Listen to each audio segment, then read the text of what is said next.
এই মনি দাঁড়াও। আরে আলম এখানে কি করে?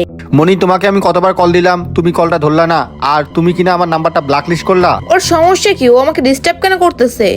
কি ব্যাপার, তুমি আমার সাথে কথা বলতেছো না কেন? কথা বলো, চুপ করে আছো কেন? কি ব্যাপার, এই ছেলে এমন কেন করতেছে মনের সাথে? হ্যাঁ, তোমার সাথে আমি কথা বলতে চাই না, তোমার সাথে আমার সব সম্পর্ক শেষ। নয়ন চলো। এভাবে তো যাওয়া যায় না, আর এভাবে তো সম্পর্ক শেষ করা যায় না। আর বাই দা ওয়ে, লোকটা কে?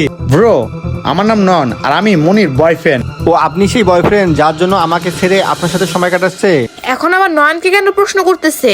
আচ্ছা ভাইয়া, আপনি কিছু মনে না করলে আমি ওর সাথে একটু পার্সোনালি কথা বলতে চাই, কারণ আমি ওর এক্স বয়ফ্রেন্ড। আচ্ছা ঠিক আছে, কথা বলেন। মনি, আমি তো ট্যুরে যাওয়ার প্ল্যান করছি কক্সবাজার, তুমি কি যাবা সেখানে? আরে আলম, তুমি কি পাগল হয়ে গেছো নাকি? তোমার সাথে দাঁড়িয়ে আমি এক সেকেন্ড কথা বলতে চাচ্ছি না, আর তুমি কিনা প্ল্যান করছো ট্যুরে যাওয়ার? মনি, এভাবে কি বললেই সম্পর্ক শেষ করা যায়? তোমার কি মনে নাই আমরা কোথায় কোথায় ঘুরতে গেছিলাম? সিলেট, কুয়াকাটা, বান্দরবন গেছিলাম, সুন্দরবন গেছিলাম, সাজেক। কি ব্যাপার, সবকিছু ভুলে গেলে নাকি? তাহলে চলো আজকে কক্সবাজার যাই রাতে। আলম, আমি তোমাকে একবার বলছি না আমি তোমার কোনো কথা শুনতে চাই না, এবং কি আমি তোমাকে কিছু বলতেও চাই না। তুমি আমার মাথাটা গরম করো না, তুমি এখনই আমার সামনে থেকে চলে যাও। কি ব্যাপার, ও এখনো আমার সাথে খারাপ ব্যবহার করতেছে? ব্রো, তোমার পার্সোনাল কথা শেষ হয়েছে মনির সাথে? না ভাইয়া, এখনো তো কথা শুরুই করি নাই, শেষ হবে কিভাবে? আর আমি তো ওর এক্স বয়ফ্রেন্ড, আমাদের এখনো অনেক কথা বাকি আছে, যেটা একমাত্র ও আর আমি জানি।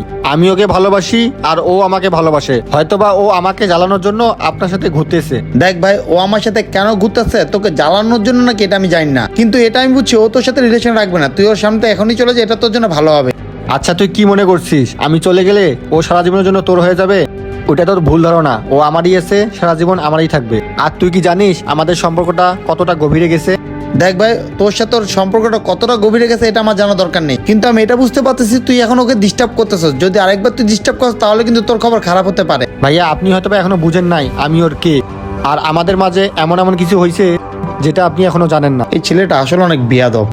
ব্রেকআপ হয়ে গেছে এটা কোনো বিষয় না, গার্লফ্রেন্ড বয়ফ্রেন্ড থাকলে এটা হয়, এটা স্বাভাবিক। আর আমাদের 1-2 দিনের সম্পর্ক না, এটা আমাদের 2 বছরের সম্পর্ক। যাই হোক মনি, আমার ভুল হয়ে গেছে, আমি স্বীকার করলাম। চলো আবার নতুন করে সম্পর্কটা শুরু করি। শোন ভাই, তোদের দুজনের কেন ব্রেকআপ হয়েছে এটা আমার জানে লাভ নাই, আর অতীত নিয়ে ঘাটাঘাটি করার আমার কোনো অভ্যাস নাই। আর ভাই দেবে, তুই সত্যিকারই ওর বয়ফ্রেন্ড হইতি না, তোর কখনো তুই আমার সামনে এসে বলতি না আমি ওর এক্স। আমাকে এসে বলতি যে আমি ওর বয়ফ্রেন্ড, আমাদের সাথে ঝগড়া হয়েছে। তা না কই তুই আরো ওকে অপমান করতেছস। আর ভাই দেবে, এক্স মানে কি তুই তো জানোস, ওটা ব্রেকআপ হয়ে গেছে, তার মানে রিলেশন এখানে শেষ। তো তুই বুঝতে পারছিস তো আমার কথা? তুই চলে যা, এটাই তোর জন্য ভালো হবে। নয়ন আমার অনেকটা কেয়ার করে, আসলে নয়ন অনেক ভালো একটা ছেলে। আর এতক্ষণ ধরে আমি কেন চুপ আছি জানোস? জাস্ট ওর মুখের দিকে তাকায়া।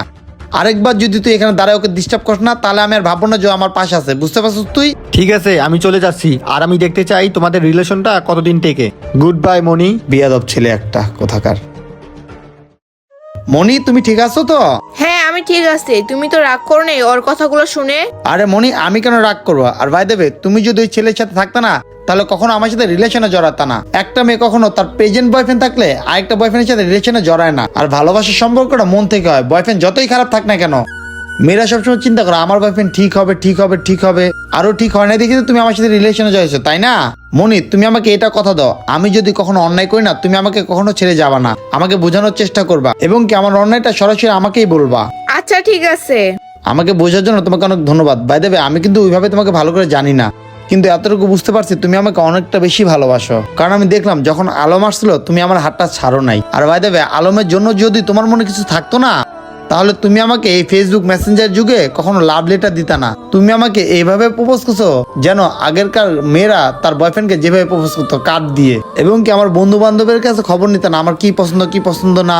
তখন আমি এটা বুঝতে পারছি তুমি আমার সাথে সারা জীবন থাকার জন্য আমার খোঁজ খবর নিচ্ছ সবার কাছ থেকে। আর আমি তোমার এক্সকে দেখে এতটুকু বুঝতে পারলাম তোমার একটা কেয়ারিং ছেলে দরকার, যে তোমার অনেক কেয়ার করবে। আর তোমার এক্স এটা দেনে, তাই তুমি ওকে ছেড়ে দিচ্ছ। মনি, আমি তোমাকে কথা দিলাম আমি তোমার এক্স এর মতো হবো না, আমি তোমাকে কেয়ারিং এবং রেসপেক্ট দুইটাই করবো। আর সুখে দুঃখে তুমি আমার পাশে থাকবা না? মানে সুখে দুঃখের সময় মানে বুঝলাম না। আমি খুশি তুমি আমার লাইফে আসছো, আর দুঃখ একটাই তুমি আমার লাইফে অনেক দেরি করে চলে আসছো।